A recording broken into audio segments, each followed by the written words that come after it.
my Pokémon home clone. I cringe when you talk. Heyo, Victor here, and welcome to my devlog. This is a continuation for my Pokémon home video. In this one, I'll be showing you how to actually use the Pokémon home. This is a recreation, it's not officially made by Nintendo. And it's basically an API that actually hooks into the emulator and allows you to upload your in-game Pokémons real-time to the cloud. You can share them with other players, you can just store them.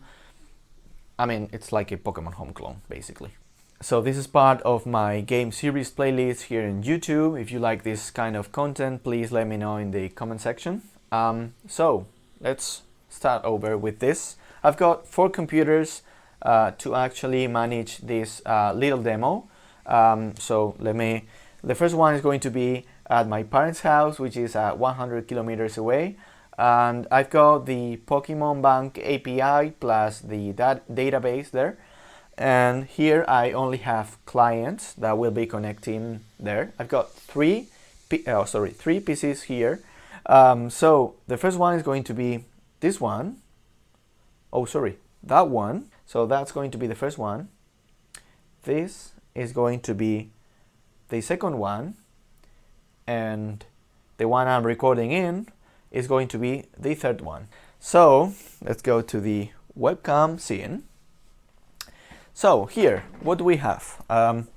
We have a newly started game with only our initial Pokemon, which is a Kilava that I named A. So we are going to be downloading a Pokemon to this save file. So we would open, I'm just gonna close it. We would open the Pokebank. You are in the way. Log in, and we would be downloading, for example, a Dragonite, a Kabutops, and a Ditto.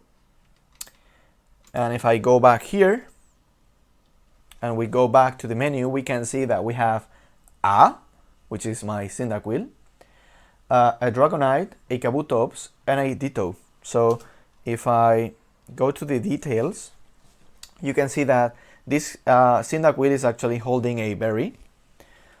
This is the Dragonite, level 70, level 56 Kabutops, and Shiny Ditto, level 25. So let's go to the other PC, to this one here. I'm going to log in, and I'm going to be uploading a Pokemon from my team. So in this game, I actually have 4 Pokemons: a Zapdos, Tyranitar, Blastoise, and Feraligatr. Sorry for my bad English, first of all. But what I'm going to be doing is I'm going to be uploading, for example, Tyranitar. And that Tyranitar will be shown on the TV. So let's check it out. Let's go back here, and I'm going to be uploading it. So to upload, we have to be inside of a Pokemon Center, and we just have to, from your team menu, just click on the Pokemon you want to upload. No, I don't want to upload Tyranitar. I will upload Blastoise and Tyranitar, for example. So let's upload this one, and it's been uploaded, and this one, and it's been uploaded. If we go to the TV,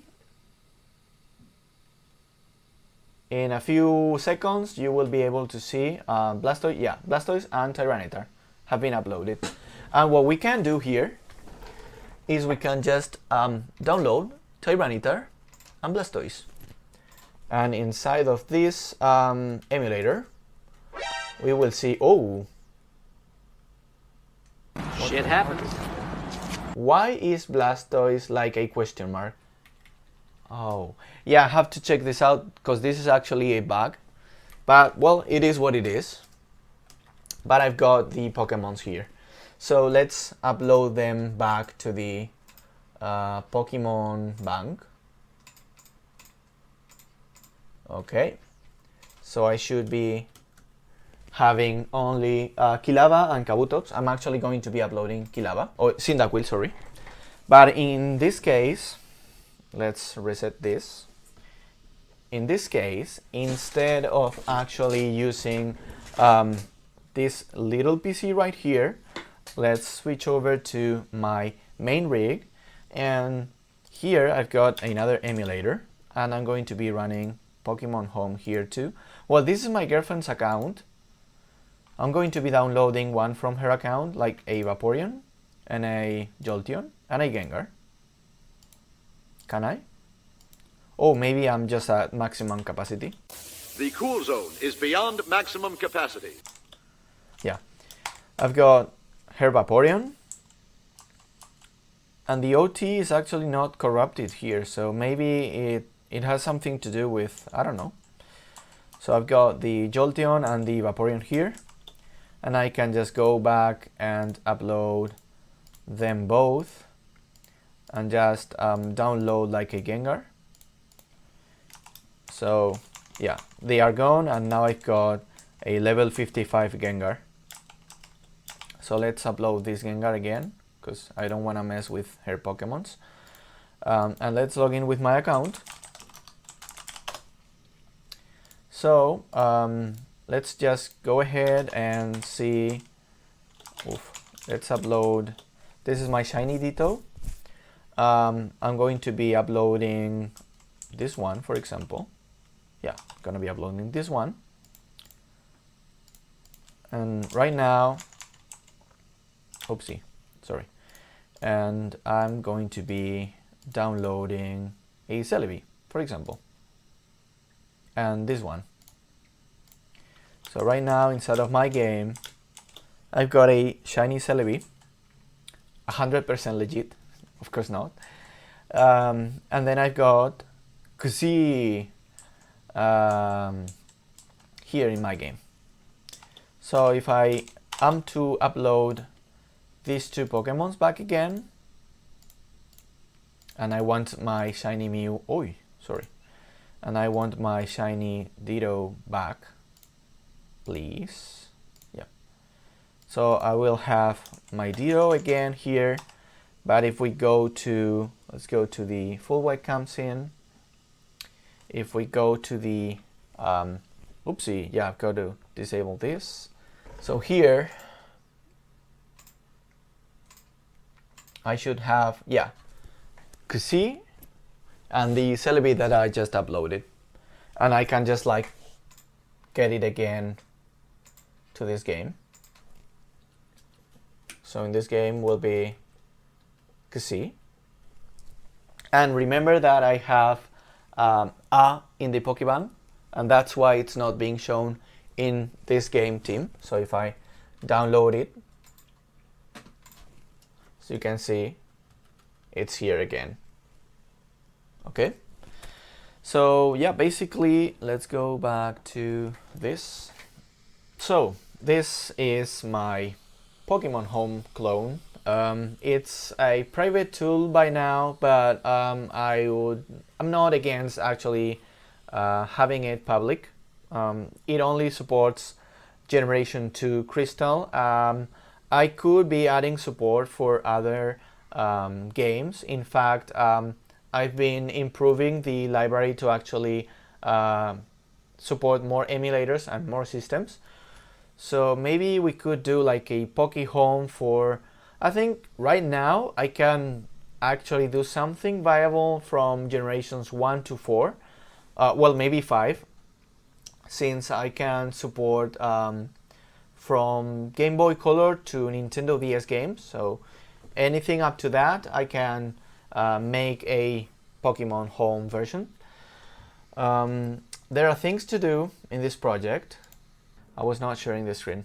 So there are a few things that I want to improve here. Like adding train animations, adding a detail view for the Pokemons. This was something that I was thinking about, like encrypting the source, but in case that I do release it, I'll probably just go open source. Yeah, have a shiny mark in case the Pokemon is shiny.